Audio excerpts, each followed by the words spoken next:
All right, hello everybody, and welcome to Geopolitical Trends, where truth matters. Excited to be with you as always. I have an interesting topic for you today. I will be talking about the recent visit of the Canadian Prime Minister Mark Carney to Beijing, where he signed about, to my knowledge, eight sort of MOUs, totaling about $1 trillion. But this is not about it; is about the economic and geopolitical message that Mr. Carney is sending. And is it to the United States? And I'm going to be detailing for you really what this entails more and more about this particular deal. But first, let me say hi quickly, our wonderful community. Hanging G, good to see you. Alam Sin, Kampolak, good to see you. Okay, right. Let me move this person here because that language is not appropriate. 7AC, Willie Holman, good to see you. Liang, as always. ACK, good to see you here. Phil, good to see you. Phil from Ottawa, so Taiwan still. AF Carleon, good to see you here. So Farhad Razavi, as always. Let's get into our, by the way, I want to just share with you some housekeeping items here before we delve deeper into all this. Tomorrow, I will be addressing a particular topic that I've been reading about it for the last 48 hours. And this one has to do with 8 countries within NATO that is now preferring China over the US. Makes you just wonder. So I'm going to be detailing the implication of such statements, but also highlight to you where things are headed with NATO also. Second, I think that's about it for that one. But I do have sort of an upcoming video, which I'm going to be talking to you when I share the headlines. So the 2 headlines that I'm going to share with you, the first one, once again, I'll be talking about Canada as Prime Minister's visit to China recently, just for those who just joining us. The first one has to do, the first headline that is, it has to do with how China already won the artificial intelligence race. So it appears to me that the balance of power, especially in technology sector, is really going a dramatic and major shift. So, and this was really after decades of a complete US dominance in the artificial intelligence landscape. But right now, what the data showing, they are showing that the China sort of is no longer merely a pursuer of this technology, but rather it is the winning of the most important race in the 21st century. I will be detailing more and more in my upcoming book about China, which, by the way, I didn't say much about it. I'm staying quiet about it, but I am working behind the scenes. And when I address the technological aspects of it, part of China's power, this one particular aspect I will detail. But I'm going to do a video for you, for the community, especially this one based on a report that I got following the behind closed doors hearing on the cyber capability and artificial intelligence, which was at Capitol Hill. It took place a few months ago. Of course, it was at that time based on a need-to-know basis. That's why information wasn't released. I got a hold of the info, and I will be sharing this with you. Very informative. So I might even reach out to someone I know in this field here.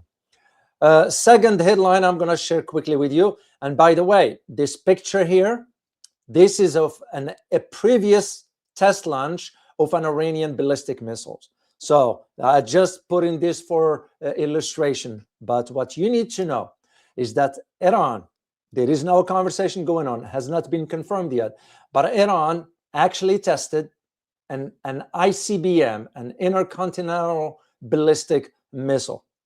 So now with the regional tensions escalating, of course, following the US warning to Tehran, there has been reported on X that some have witnessed a surge in the content promoting the unprecedented military escalation scenarios in recent hours. So, and this is where this account on X platform has been circulating a video that garnered hundreds of thousands of views. And this one, the post claims that Iran has conducted its first test of an ICBM. And the test was carried out, by the way, with the assistance of the Russians. It was in cooperation with Russia. So, and the missile, by the way, passed through the Russian airspace towards the Siberian region. And this, to me, it's a clear and a direct deterrent message directed at both the United States and Israel. As a matter of fact, now Israel is on a high alert, believe it or not. This is not about the fear of Iranian firing, but possibly the preparations for a U.S. attack on Iran. We'll see. I'm keeping an eye open for this one for you. So, all right, let's talk about today's topic, the recent visit of, and I didn't want to talk about it till Mr. Carney returned to Canada. This way I get a full picture of really how successful was that visit. So to me, it was a historical pivot now in a foreign policy in Canada, when you have the Prime Minister, Mark Carney, who has negotiated with the Chinese some major trade agreements. So, and this, one of the key things that came up was the lowering of the tariffs on a host of items. We got some examples: agricultural products, canola, the Chinese electric vehicles, and so forth. This is a major slap in the face for the United States. And by the way, just for you to know the background of Carney, Carney has earned the bachelor's degree of economics from Harvard University back in 1988. And he followed with a master's in economics in 1993 and a PhD in economics in 1995. Both the master's and the PhD were granted from Oxford University. So in addition to being in the world of finance, because his career started in finance. So why am I sharing this with you? To highlight to you the pragmatic thinking of the Canadian Prime Minister, who's saying to himself, you know what? I got to think about the economic aspects of it for the welfare for the welfare or the well-being of the Canadians. Given now what's going on in Canada also with the tensions with Indian nationals there and so forth. So to Canada, it made perfect sense for them to go ahead and pivot, ditch the US and pivot towards China. Because the move, in my opinion, represented a calculated strategy. So, and that in itself, to assert Canadian sovereignty, and all this in response to Donald Trump's statements and claims about the annexation rhetoric of Canada, which I will talk about in a minute here. So what you have basically is, by diversifying now the trade relations, so this way Canada is not sort of submissive to coercive measures by the United States. But I'm still putting a big question mark, because you never know. Western countries tends to flip-flop quickly sometimes. So, but suffice it to say, for now, based on the available data and information, is that the deals that Mr. Carney signed with the Chinese carries significant economic benefits, especially for agricultural and renewable sectors. So, but that's going to put some strain on a North American negotiation treaty, especially the USMC between Canada, Mexico, and the US. You have to think about your strategic interest, and at the same time, when you think about this, is not just a move by Canada. Europe is pursuing parallel trade negotiations with the Chinese. But at the same time, are you going to trust what the Germans, the French, the Brits, and the rest of them saying? Italian, for that matter? No. So, but this, we cannot ignore it. We cannot overlook it, because this in itself suggests much more of a, what you call it, a realignment of a broader sort of realignments here away from the United States, which reflects the multipolar order. So, and this leads us to ask the specific question, okay, with Mr. Carney's recent visit to China, did Canada ditch the United States and strike a deal in this fashion with the Chinese? Well, to me, it's common sense. So I'm going to play a clip for you. I'll translate for you because it's in Arabic, believe it or not. Then I'll continue on my conversation here. So let's take a listen here, please. لأول مرة منذ 8 سنوات رئيس وزراء For the first time in 8 years, the Prime Minister of Canada, كندا مارك كارني يزور الصين لإجراء محادثات تجارية. Mr. Mark Carney visits the Chinese to conduct negotiations. في خطوة تكشف سعي أوتاوا إلى إعادة بناء.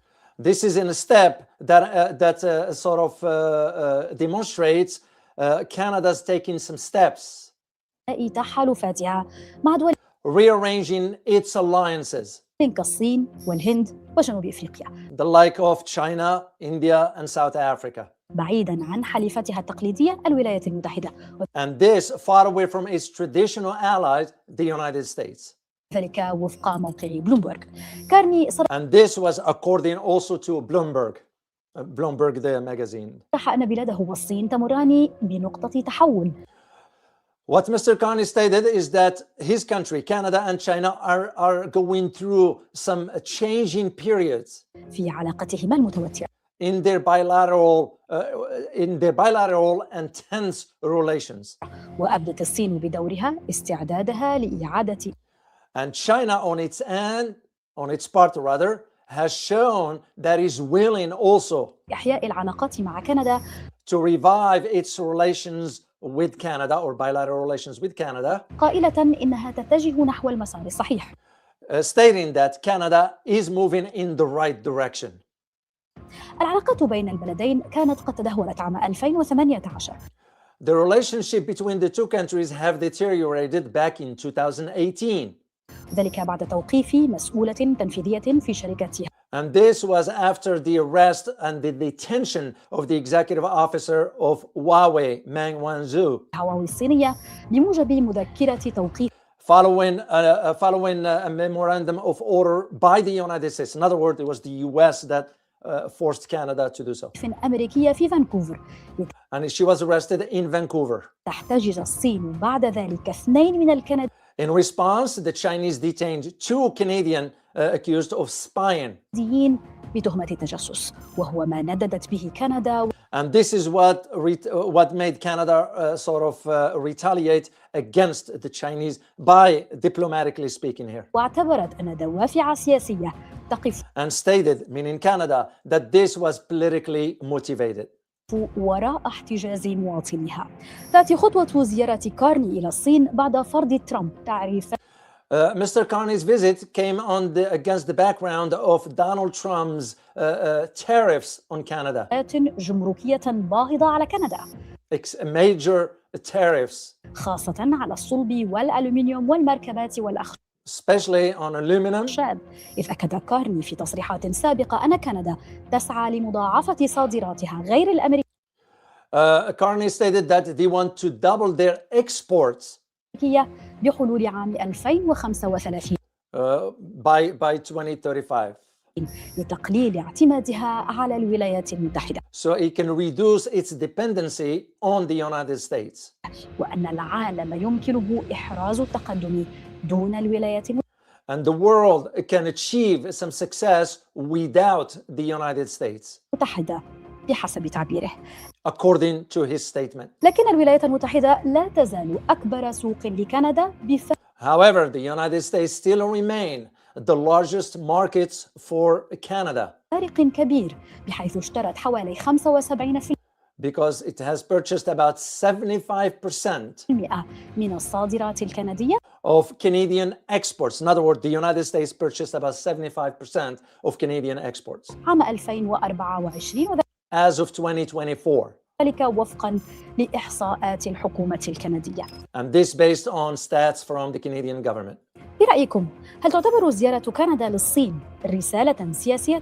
In your opinion, do you think that Mr. Carney's visit to China is a political message? أم خطوة اقتصادية؟ Or an economic sort of initiative? All right, I'm going to stop right here, which is a good question, by the way. And interesting enough, is that exactly what I'm going to be addressing, both the economic and the geopolitical aspects. So when you think about the core shift, and this core shift is that Canada and China now reach this agreement to lower trade barriers. And that in itself signal sort of, that's why I titled Canada Ditch the US and Pivot to China, because it signals now the pivot of the Canadian foreign policy. So break away from the alignment with Donald Trump. Of course, Canada still be a part of NATO and so forth and whatever, but we have to look at least what we are working with right here. And this is particularly striking, in my opinion, given the recent history. And when you consider the ties between the United States and Canada have plunged, and also the ties between Canada and China have also plunged, like what you heard on the clip, especially in 2018. So to me it was, and back then I was made aware of the secret memo that was sent by the White House to Canada. It wasn't made public earlier, it was later on. But at the same time, I was asking, because I covered that particular incident extensively. So, and I was asking the question, why the heck is Canada following orders from the White House to just detain Wang Manzhou? For what? Just because the US asked. And that to me raised serious concern, because I said to myself, the Chinese not going to sit idle. They're going to retaliate, and exactly where they arrested the two Canadians there. Yeah. But that's a separate conversation altogether. So for now, suffice it to say for us, we focus on the trade aspects of this and the specifics of it, because you have to understand the implication of this, especially for the US farmers. The US farmers are already struggling. Some of them are burning their crops because China is not buying. So the agreement between Canada and China includes significant tariffs cuts. So what's going to happen now is that China is expected now to lower the tariffs on Canadian canola seeds, which is approximately about 15%, meaning the tariffs will be at 15, dropping from 85%, which is going to enter into effect by March 1st, 2026 of this year. This, in my opinion, represents a significant relief for about $4 billion market for the Canadian producers. That's how much Canadians, producers of the canola seeds, is going to benefit from having access to the Chinese market. $4 billion is not a small change. So, and this is, again, in exchange, what Canada is going to do, Canada is going to roll back its 100% tariffs, which was the same as the United States still imposing on the Chinese EVs, electric vehicles. And the Canadians going to now allow about almost up to 49,000 to 50,000 EVs per year at a 6.1% tariff rate. And that's why I'm going to conclude this live stream with something specific about the EVs. I said it when I was in China, my last trip, because I did the math and I realized, oh my gosh, if only the tariff drops, you're going to see the Chinese vehicles being purchased right and left because it will be affordable. So here is the broader strategic context of all this, because when you have to think about also the statements by the leaders of both the Canadians and the Chinese. And usually when a statement is released, you can, if you know what to look for, you can read the message there. So on part of Mark Carney, from his part, he is looking at the idea that this particular trade, so, or even the partnership with the Chinese, it's setting up Canada for the new world order. I mean, just take a step back and let that sink in. The Prime Minister of Canada describing now this partnership with the Chinese, okay, setting up Canada for the new world order. And this is where, in his statements, he made the note that this global industry system is undergoing fundamental change, and the multilateral institutions have lost effectiveness. That's a punch to Donald Trump. That's a punch to the Western system, dominated systems. That's a punch, really a punch to the financial system dominated by the US dollar, because that is part of that as well. So, of course, the relationship between Canada and the US is much deeper than that and broader and so forth. But at the same time, what Carney's message indicates, it indicates that the ties with the Chinese now are now more predictable. This is how you read it on the landscape. Of course, there are those inside Canada who's going to disagree with Mr. Carney's deal, because they're going to say, oh, the auto industry is going to lose. Well, if the auto industry is going to lose, they better increase their productivity. They better increase their technology. They can compete with the Chinese. This is why the US is doing this 100% tariffs, because most Americans, I tell you, most Americans, if they have their hands on those Chinese cars at a $12,000, $14,000, they're going to buy the BYD. And this is what's going to be happening in Canada. So, and that is a reflection, in my opinion, about Mr. Carney's vision for the future. Because what Canada is attempting is to diversify its economic relationship. Of course, in response to in response to Donald Trump's tariff policies, you know, but I'm not going to be saying, oh, this is complete abandonment. Yeah, ditching the US on these aspects. Still, Canada is going to still cooperate with America, because remember, it was Canada that was sending spare parts of weapons to Israel via the United States. You know, I'm not naive to rule everything out. But suffice it to say, for the economic aspects, Canada is ditching the US and moving. To me, it's a calculated hedge. Why? Because Carney is convinced, the Prime Minister, is convinced that we are moving towards a more multipolar trade environment. That is his conviction of that. Of course, you're going to have the Ontario Premier, Doug Ford, pushing against it. He's not going to like it. Well, too bad. But this is, again, what message is Mr. Carney sending to Donald Trump? Especially when the latter stated on many occasions that he wants Canada to become the 51 states. So, and in my opinion, this is a powerful message.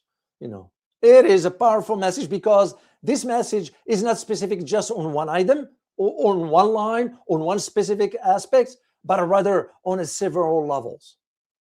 Okay, let's start with the sovereignty issue. If we're going to decipher this message on a different aspects. Let's start with the sovereignty.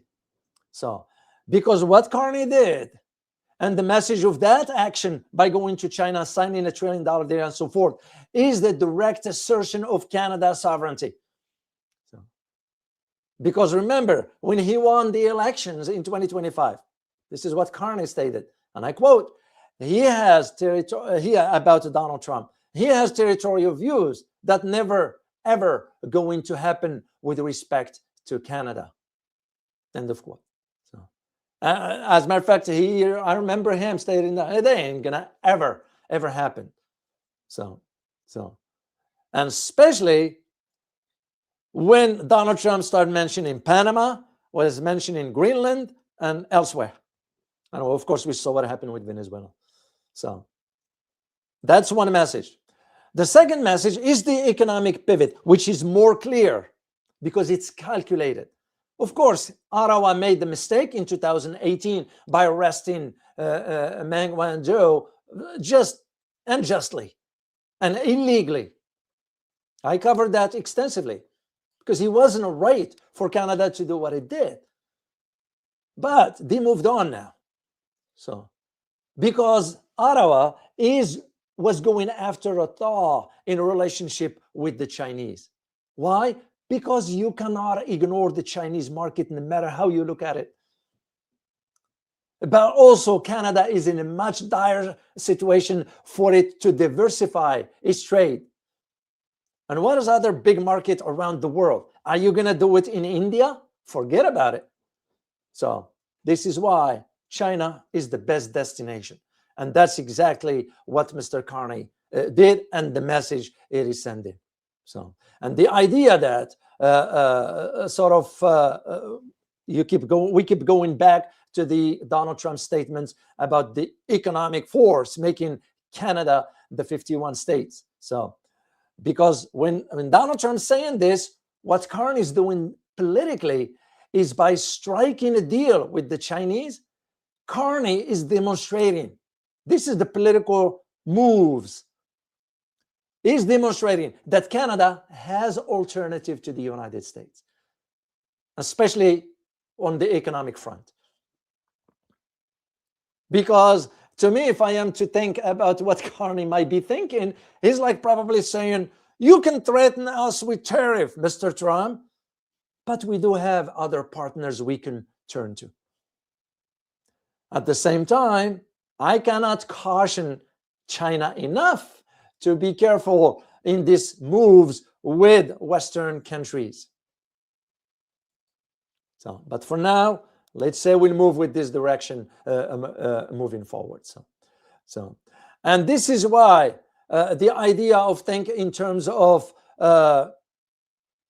Mr. Carney's message also is for domestic audience. Yeah, because the Chinese deal, or the China deal that is, reinforces now the message that it is better to get closer to China diplomatically than you do with the United States. So that's why Canada made this move and is also choosing to be someone else trading partners rather than capitulate to the United States pressure or annexation threats or what have you. So, but Carney has also considered the domestic audience, nationalism. Yeah, you're not going to deny this. Every politician will have to think in these terms, because what Mr. Carney is doing is reclaiming the nationalistic high ground. So like I said again, because you have to understand the importance of Donald Trump's statements about making Canada 51 states. That's another message that Carney is sending to Donald Trump by saying we are united and we have alternative. So, and this is where Mr. Carney is channeling this nationalism into concrete actions. Because what he's showing to Canadians, I am going to Beijing and I'm going to cut a deal with the Chinese and show that I am defending Canadian interests against US pressures.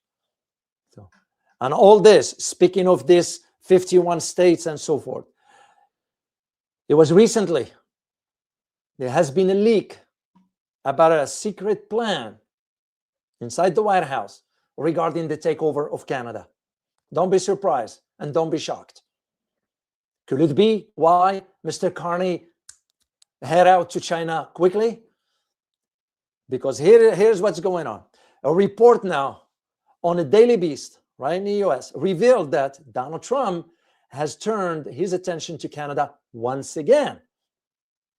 So this still making that target, that strategy, or the target for his strategy to expand American influence and secure the Western Hemisphere.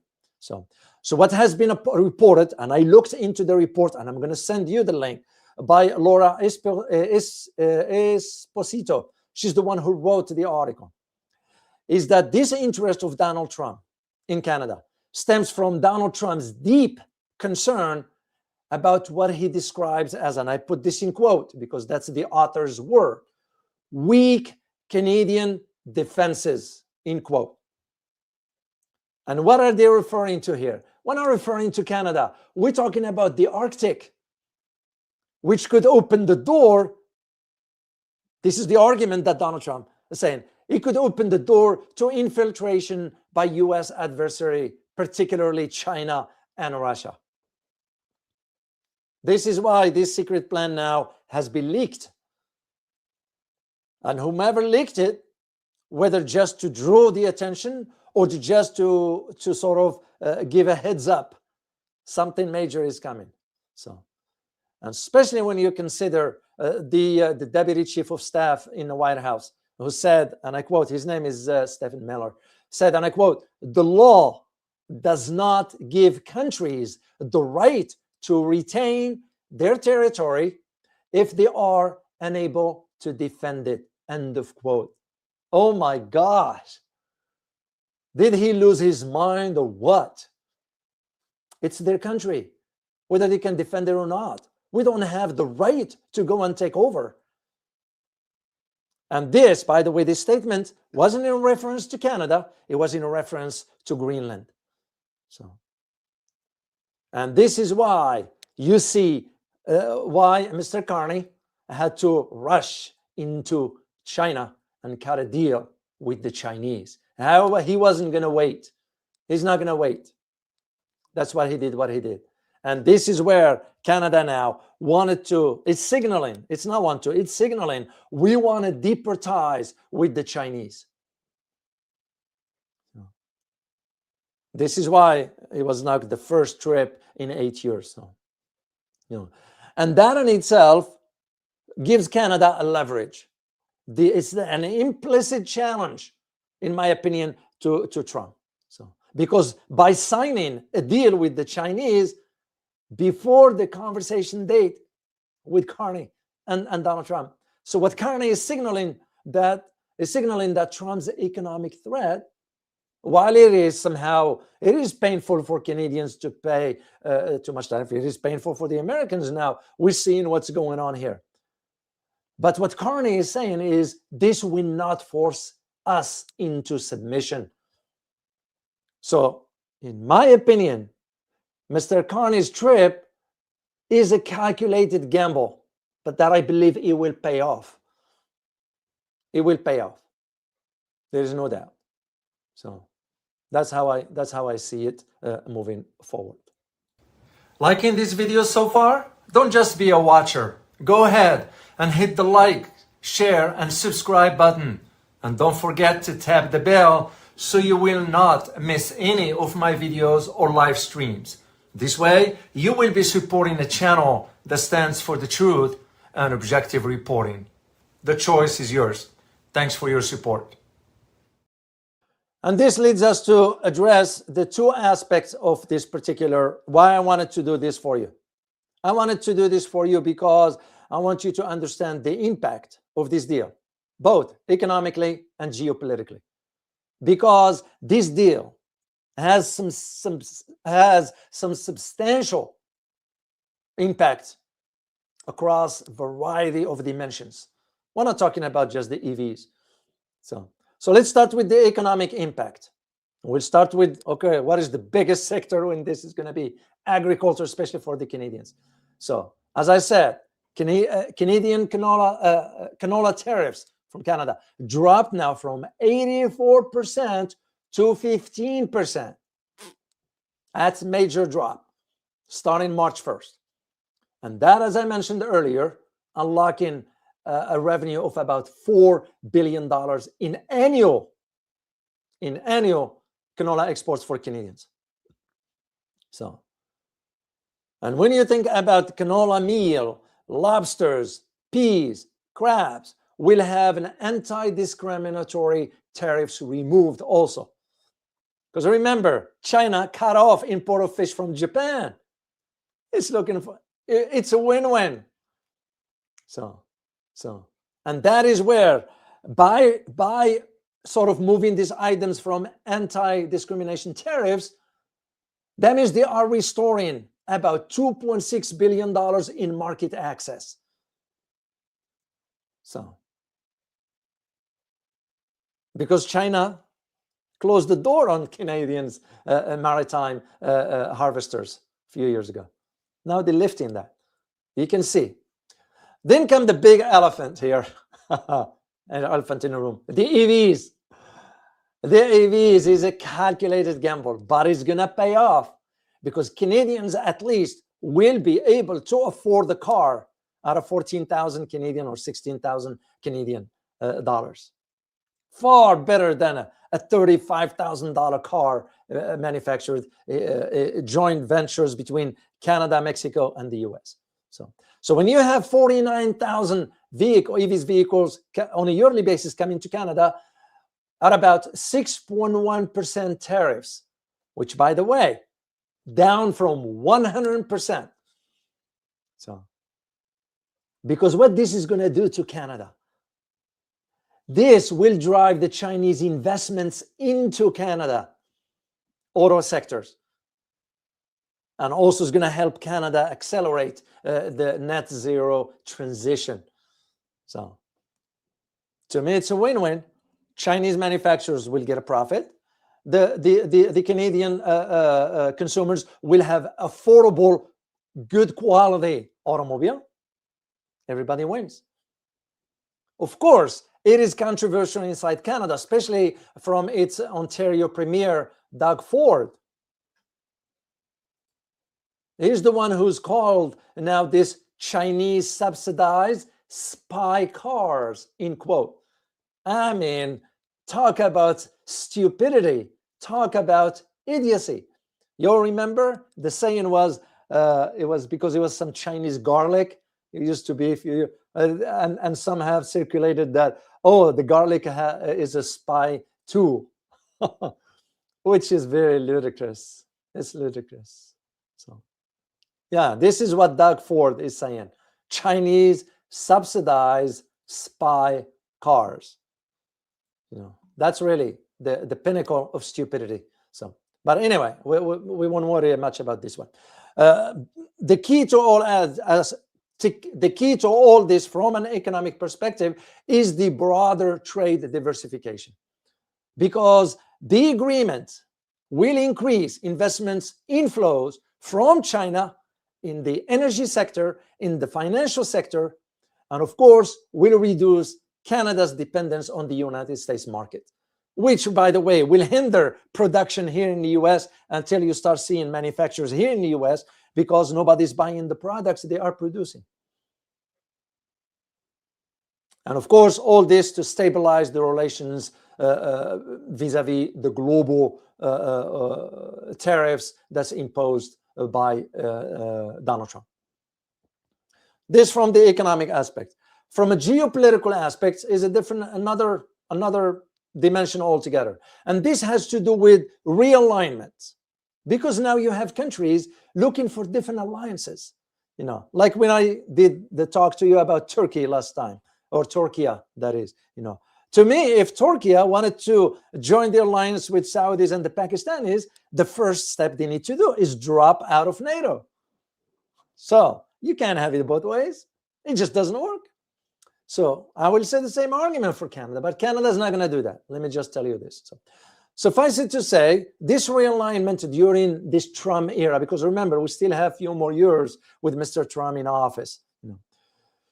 And what Canada appears to do, geopolitically speaking, is that it appears to have its intentions not only on diversifying its trade relations, reducing dependency on any single markets, because the unpredictability of the tariffs, environment, and so forth.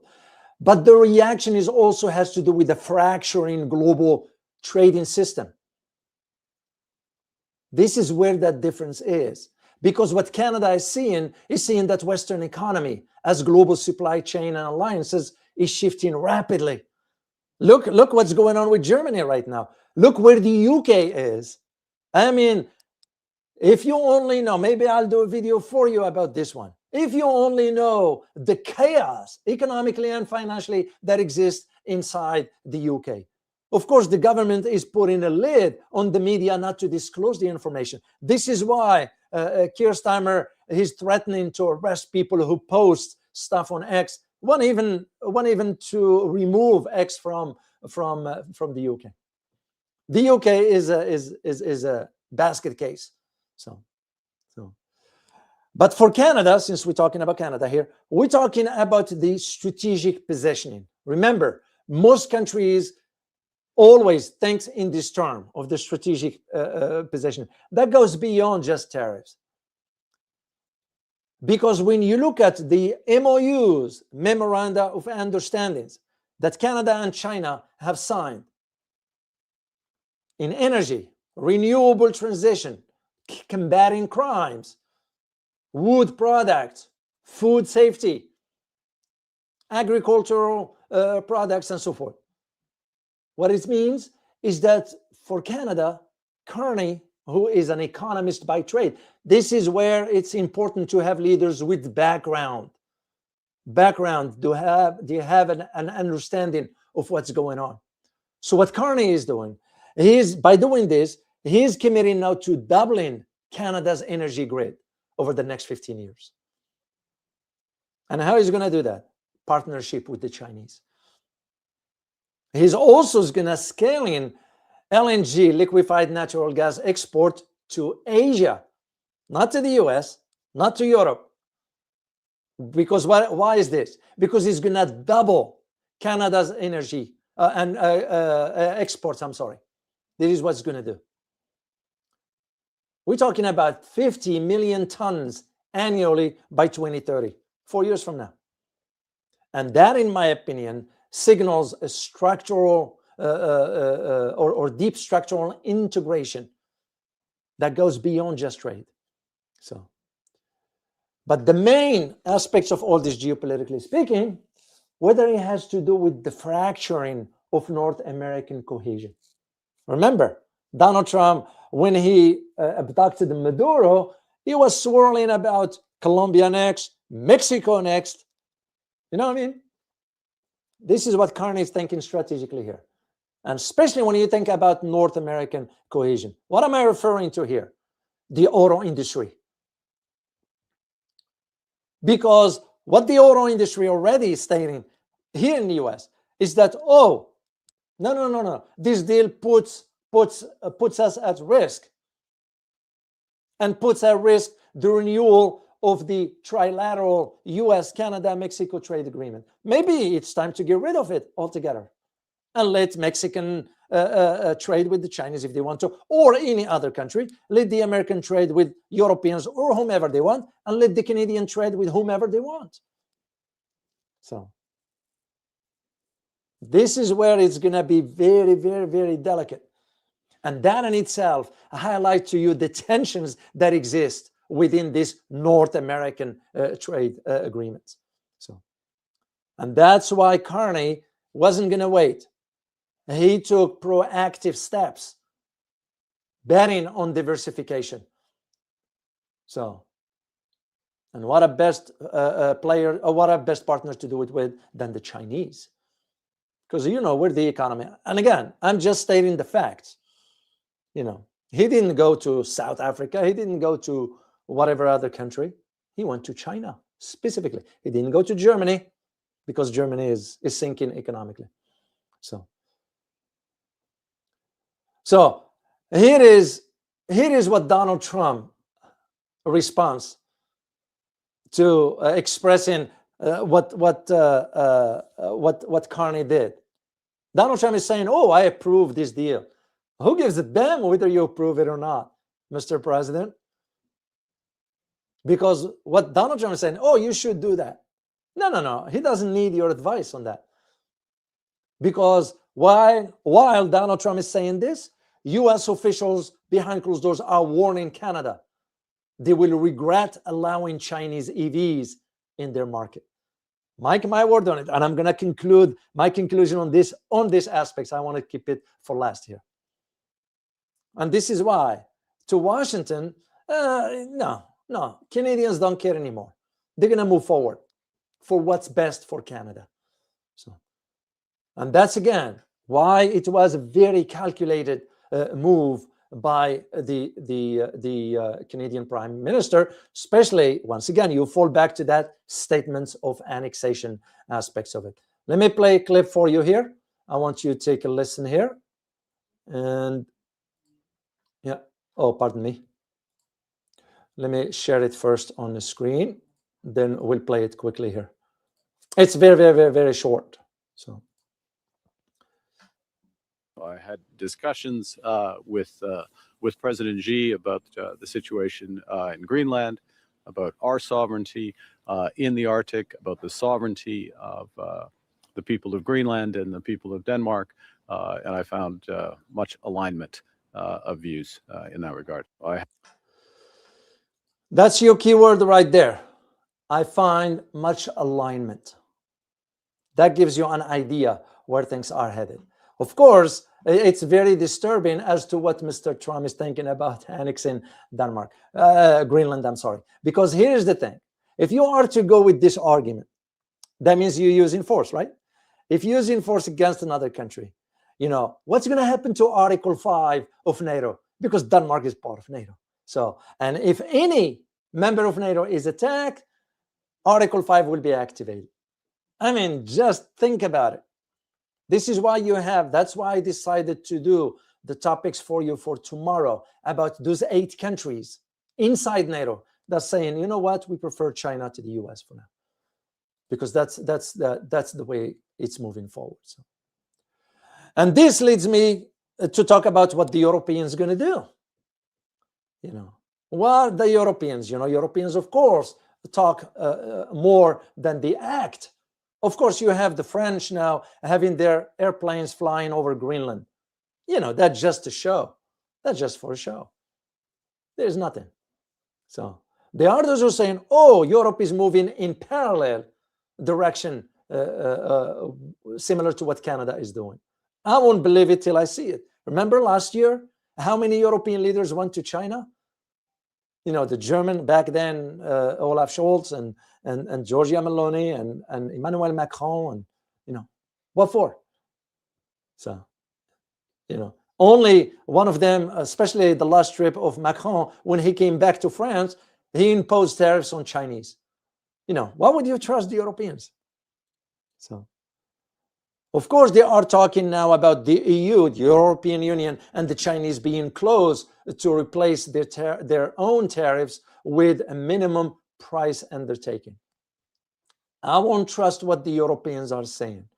So because to them, the argument is, well, the Chinese will have to put some sort of price floor for their EVs. Well, if you can't compete, then the Chinese problem, it's your problem. So, because the Europeans argue about, well, the Chinese are going to dump their vehicles and so forth. Yeah, they are affordable. And cost means a lot to consumers. I mean, when you go to buy something, won't you think about a price? Yeah, of course, it's different if you are this massive, wealthy individuals. You're not going to think in those terms. But how many of us are in that position? Not a lot. Not a lot. So, and this is why I don't know about the Europeans. Of course, I'm going to have to consider that into conversation, but I won't count on the European. Of course, the Europeans see the Canada move or present some sort of a reaction to Trump's bullies of his allies. So, and waging a trade war against the entire world simultaneously is having now the predictable effect of pushing everyone else closer together on trade, not with the US, but others. And this means that to me, what this suggests is that the Europeans also assessing and seeing that this Canada-China deal is part of a much larger global realignment away from the US protectionism. That's how they're reading it. But reading it versus acting on it is 2 different stories. I'll believe it when I see it, when I see the Europeans taking concrete steps. But all I've known since I was a kid, Europeans always talk. We need to have our own defense independent from the US. We need to have our own independent foreign policy. We need to have our own this, our own that. And nothing happened. And the best example to look at is Germany right now. Because when I was in China, I'll tell you this, when I was in China, I did see some Mercedes, I did see BMWs, but they are very, very limited basis. What I saw is the EVs, the Chinese EVs vehicle. And as a matter of fact, Mercedes revenues in China dropped. So is the BMW dropped, because nobody's buying those anymore. And this is why you have now the Germans pushing their own EV. Because what Germany wants to do, it wants to launch a new subsidies program for entry-level electrical vehicles. And this program, to my knowledge, puts about 3 billion euros, the equivalency of $3.5 billion US dollars, between now and 2029. Why is this, in your opinion? It is because it signals that Europeans are recognizing the affordability of EVs, mainly the Chinese. So this is where that difference is. But again, I believe it when I see it. So a few months ago, I was in Europe. I didn't see much of the electric vehicles there at all. So the other big argument that I want to make before I do conclusion here for you is the ideological shift. Because we're talking about system of governance here. We're talking about financial systems. We're talking about governance. We're talking about the role of a government. You look at when, I'm sure, especially for my American viewers, you are aware of what's going on in Minneapolis now with this massive frauds that even politicians are involved. Where is the government into all this? Yeah, maybe Mr. Trump is doing what he's doing, but let's clean house inside the government first. Then we'll tackle the states. When you have the corrupted corrupted members of Congress paving the way for whatever. And this is where this ideological shift comes in. So, and especially from the perspective of the Canadians or Carney, I speak on behalf of Carney here, not all Canadians, because not all of them see it. Because this, from his perspective, this idea of cutting a deal with the Chinese, some sort of is going to determine, and still working on determining this, is going to determine how the global trade is going to be governed. So, because what it says is that you have multilateral institutions, Western multilateral institutions, like the WTO, are being now eroded. You look at the financial institutions, they're being corrupted. You look at the UN itself, no credibility. You look at the ICC, they couldn't even impose the will of the law. And what they signal is that you are replacing this multinational or multilateral global institutions with bilateral partnerships. This is exactly what you're seeing. Like-minded countries, when they decide to cooperate, this is what I see between Canada and China. Even though I'm still warning the Chinese to be careful, proceed cautiously. That's like when I said when India wanted to lift the restrictions on bidding on contracts for the Chinese. No, don't do it, China. Don't do it. No matter how much money the Indian government said you will get if you bid for this contract. Don't do it. It's not worth it. It's not worth it. So, and this is exactly, in my opinion, why Europeans now go in on the same parallel, because this is precisely the framework Europe will want to benefit from. So, the bilateral aspects of it. So, of course, Europe will have Europe is still under the thumb of the US. So, yeah, I just don't buy it. Simple. I'm going to leave it at that. So Europe is watching. Now Canada's bold move, but it's not in approval, at least. So will Europeans make similar bet? I don't know. Time will tell. So let me share my conclusion with you before I close it off. As I mentioned earlier, I'm going to be talking about the EVs. So and the question that I wanted to keep for especially for my Canadian Phil, you are in Ottawa, so I'm sure you'll have a conversation with some other Canadians. So will Canada now have the opportunity to buy an affordable, well-designed, technologically savvy Chinese electric vehicle at a lower cost? Because it's a practical question. I'm a consumer. I look for the cost. When I was in China the first time, and I had the conversation with the general manager of the BYD, and I he allowed me. He said, yeah, Mr. David, just go inside any car you want, take a look, whatever. So I did, and I remember I did a video for the community for you, and I asked different prices, and I said, help me out here with the math. I need to know. And when we did the math, and he said it won't make any sense for you to purchase a car here because the car was so affordable. By the time I'll drive it on a US roads, it will cost me 2 or 3 times that amount. That's why he said practically it doesn't make any sense. But in this case, between Canada and China, it will be different. The reduction of the tariffs on EVs going down from 100% to 6%, which is the same interest. As a matter of fact, it's a lower interest rate that we pay on cars here. I don't have car loans. I don't remember last time I have car loans. Car loans it's a trap. The system here, the financial system, is a trap. This is where a lot of people now waking up to that idea of the American dream. It's a trap, especially if people are not well educated about finances. So what it means for Canada, lower prices for the consumers, that is, for the Canadian consumers. So, yeah, it might be just limited quantity, but remember, limited quantity on a yearly basis. Remember last time when I talked with Carl Za, when he was waiting for the plant in Indonesia to open for electric vehicle from Chinese because lower cost. He said, I'll be waiting for a few more months.